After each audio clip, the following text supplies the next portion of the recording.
of workers when they have retired.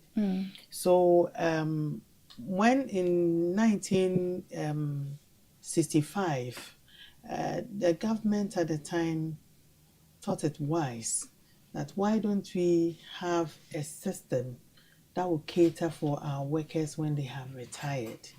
You know, during your working period, at the end of every month, you receive salary.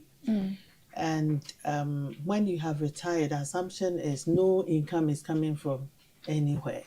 So it was a good thing that a system would be put in place for such people. But before 1965, there was a system that was taking care of senior officers in the civil service. Okay, so senior officers, when they had retired, there was something for them. But if you were not a senior officer, and if you're not working in the government institution or civil service, and your institution at the time, a private institution or a foreign institution, if they hadn't gotten any scheme or any system for you, then it meant that you retired in your old age, you went home, no income was coming, and you become a pauper, you die. So from 1965, this scheme was set up so that when you have retired, some lump sum amount or money was paid to you. So from 1965, the Social Security in Ghana was a provident fund. Okay, the provident fund was after you have retired, whatever contributions you have made will be put together and given to you, and that was it.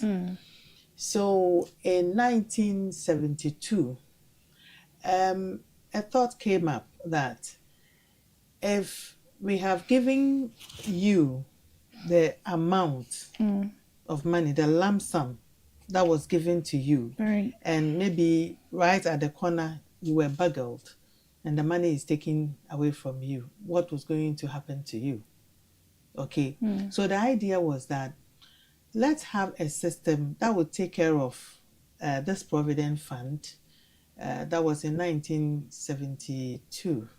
Let's start institute this institution called Ssnit to take care of the provident fund, and in the next few years we convert it to a pension scheme where a periodic amount will be paid instead of the lump sum amount that was given to individuals as provident fund. Okay, that was supposed to ensure that every period, or if it's a month, if it's a week, if it's 2 months, quarterly, the workers, when they have retired, will be getting something from time to time. That was better, or was supposed to be better than the provident fund, that a one-time payment is made to the person who has retired. So Ssnit was born in 1972 to take care of that.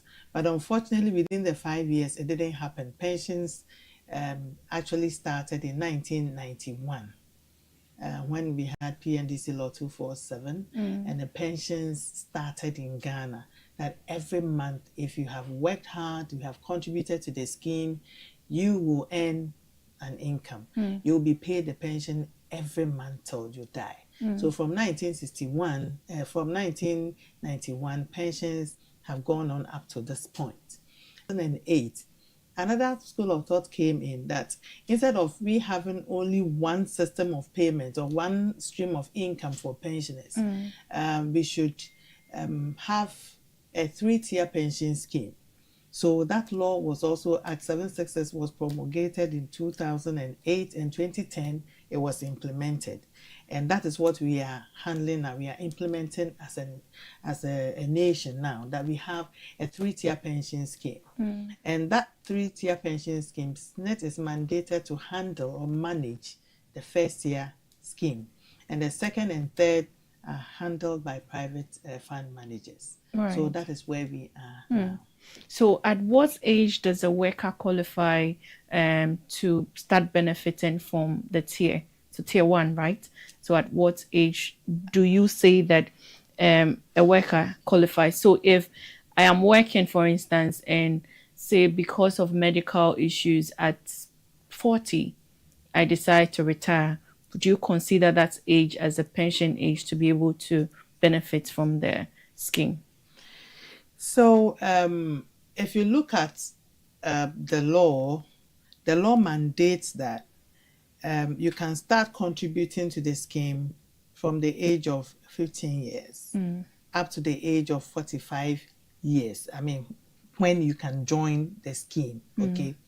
Beyond 45, you cannot join because the law assumes that you should contribute for a period of 15 years to be able to qualify for a pension.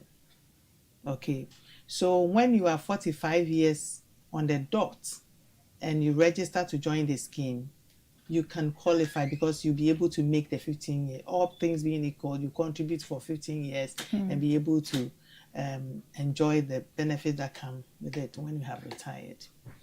Now, what it is per the law, you can qualify for pension from age 55 onwards.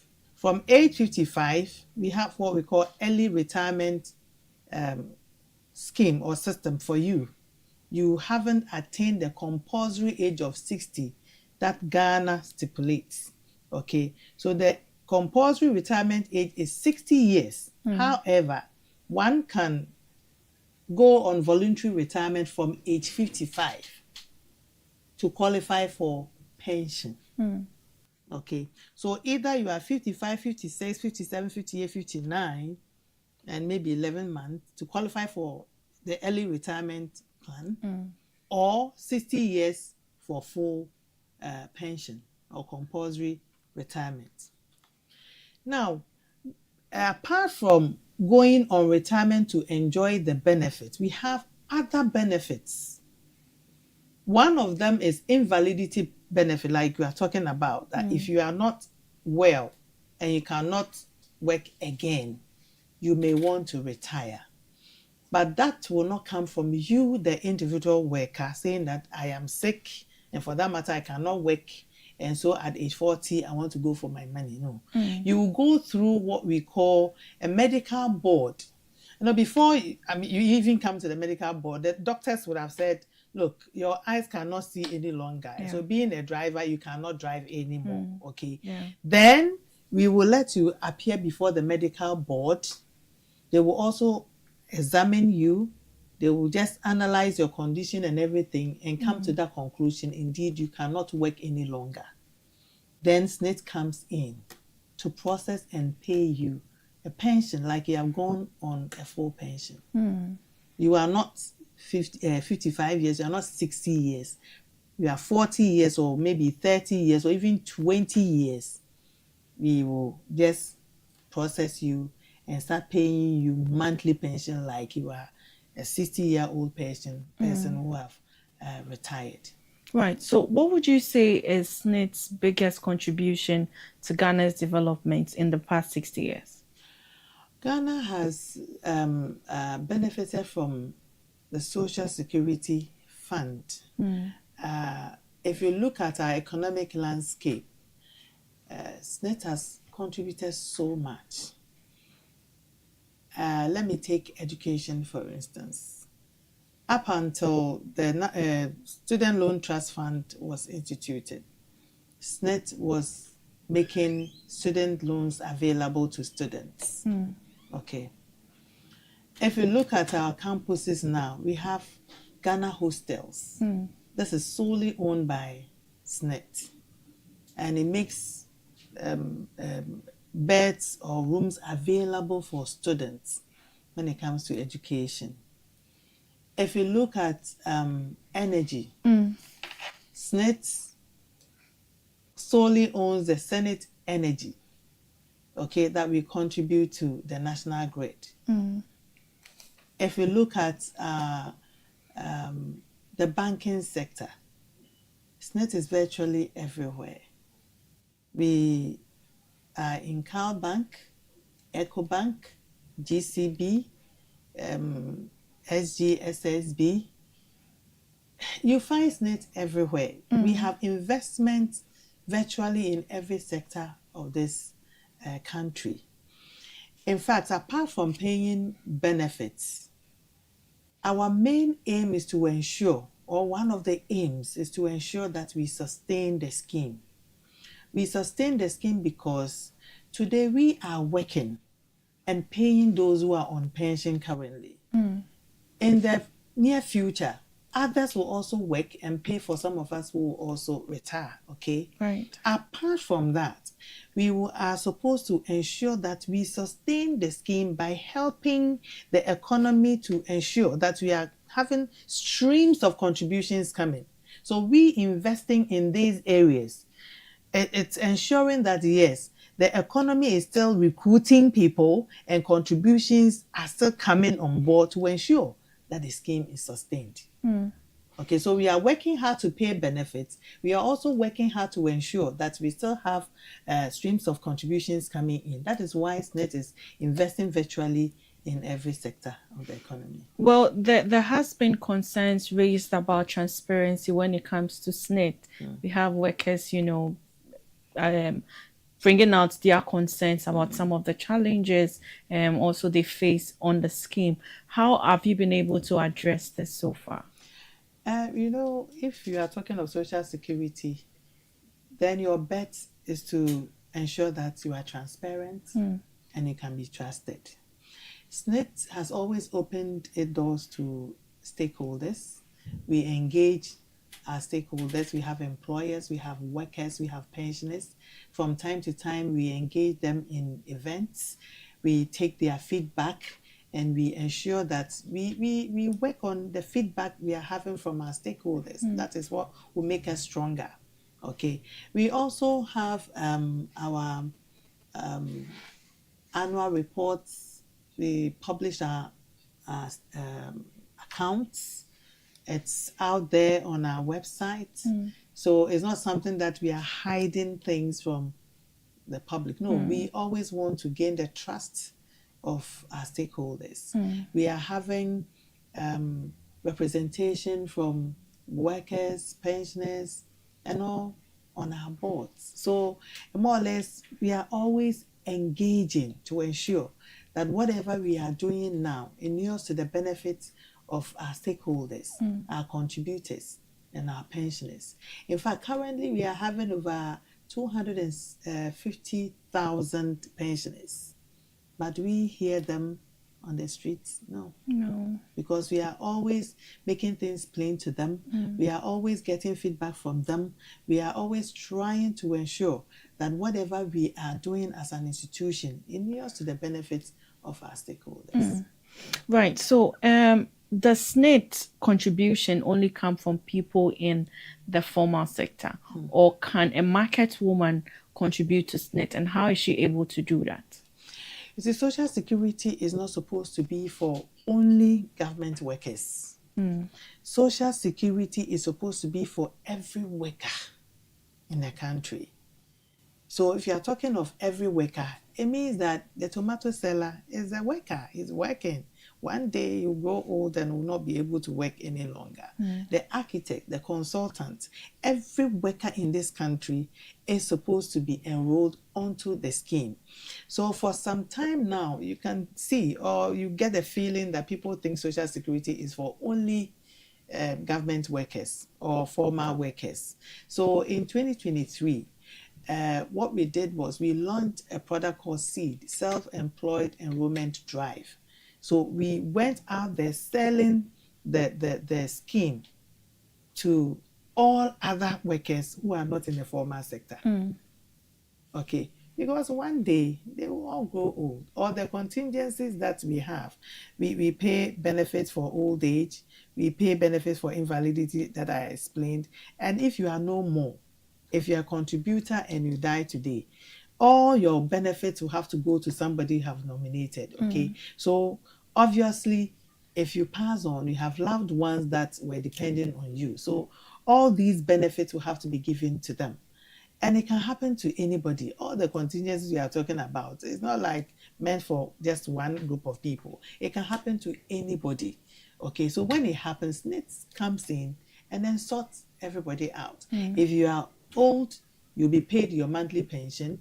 If you are an invalid, you'll be paid a monthly pension. If you are no more, your beneficiaries will gain from the benefits that were supposed to be accrued to you. So, in a case where somebody is contributing to Ssnit, the person is working, but would want a particular amount, is it allowed to take loan from the schemes you've been contributing so far? No, Ssnit is not one, what do you call it, a bank that you can go for a loan, or it is not an insurance company that you can negotiate and have. Ssnit is solely a social security plan for retirement and other contingencies. Okay, so if you have not retired, in retirement, it could be the invalidity, it could be old age, and you retire to death. Okay, so if none of these had happened, no money will come out of the Right. system for you. Okay. So let's talk about the women's club. Okay. What is this about? Is it just for women working in Ssnit, or is it open to everybody? As a woman working in Ssnit. Okay. Okay, see, the institution has had a balance of men and women working together. Okay, and we have had women really being the backbone of supporting the institution for a very long time. In November 1985, Ladies Club was formed in Ssnit.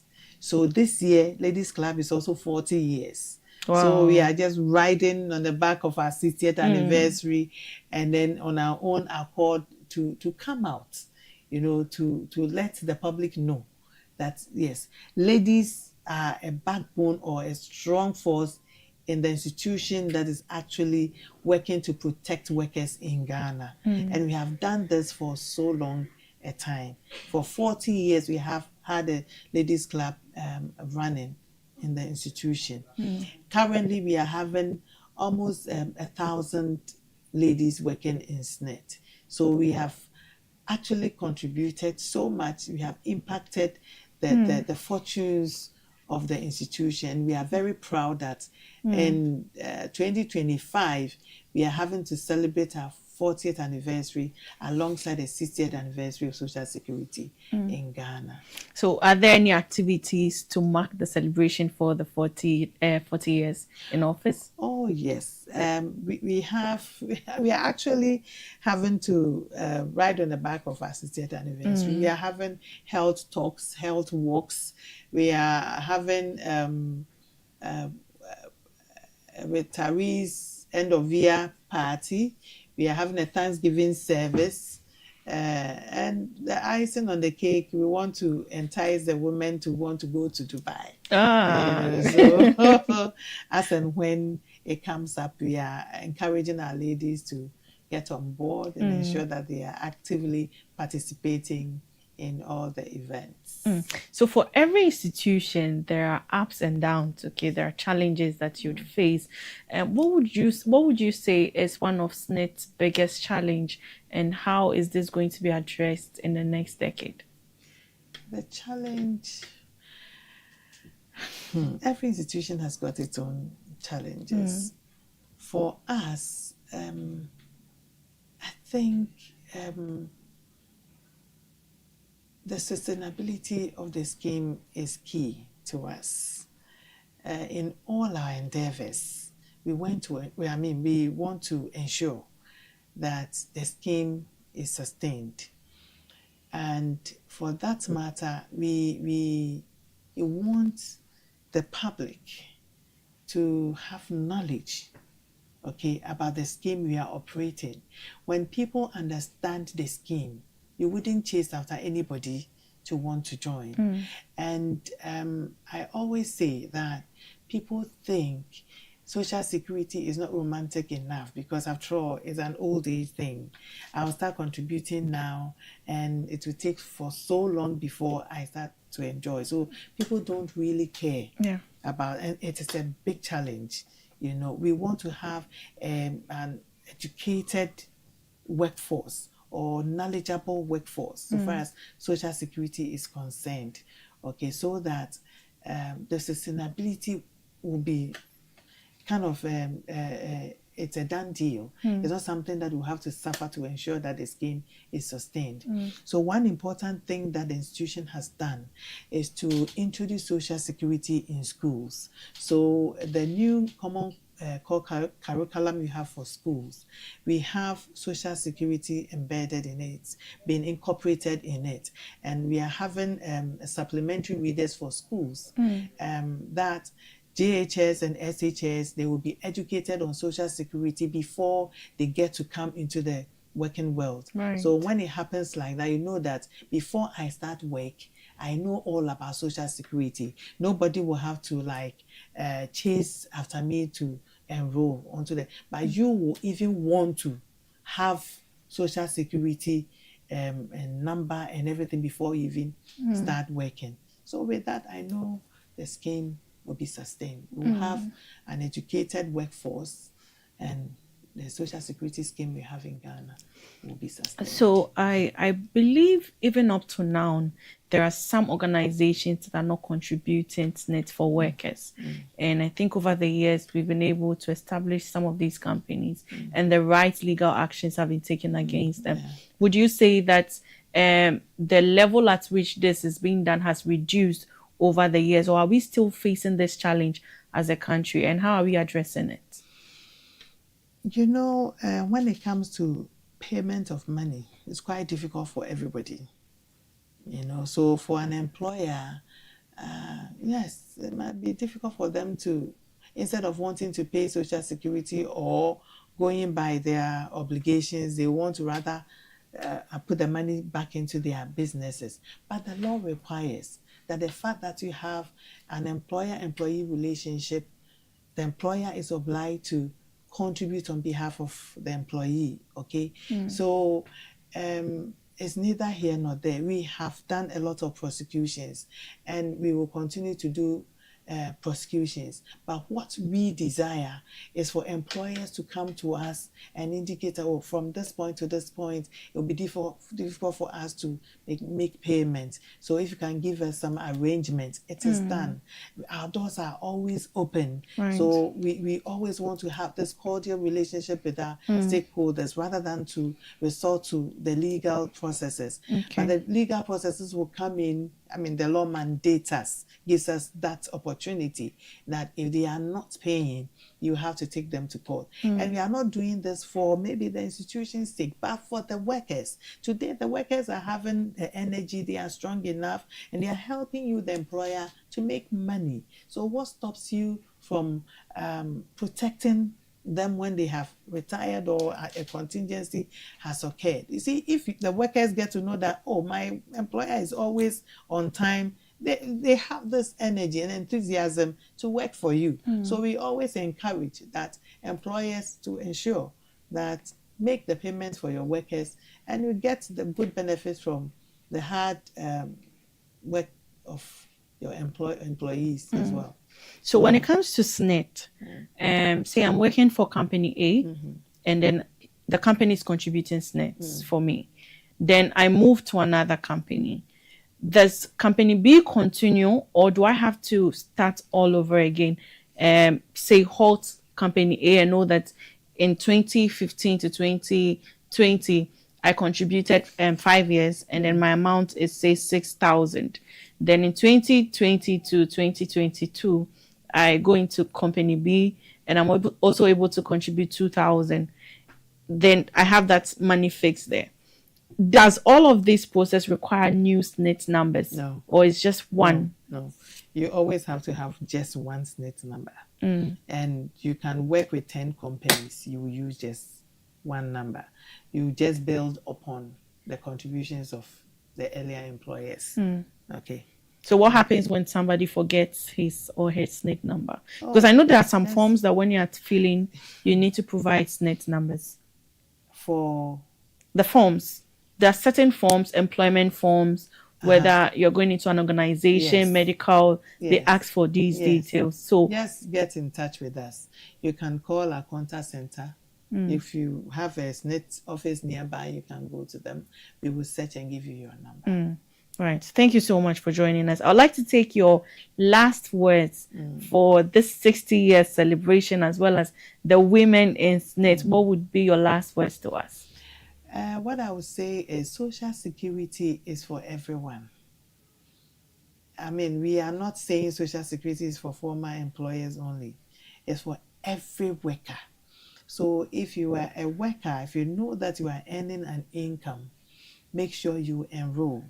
Because social security will take care of you even when you are not well and you have been declared that yes, you cannot work any longer.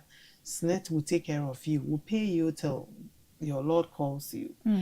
If you start enjoying pension, every month your pension will be paid. Every year your pension will be increased. So what stops you from securing your future now? It's very, very important we do that. When you have passed on, mind you, your loved ones will be catered for by Ssnit. So it is an insurance that you can never let go. So I'm entreating every worker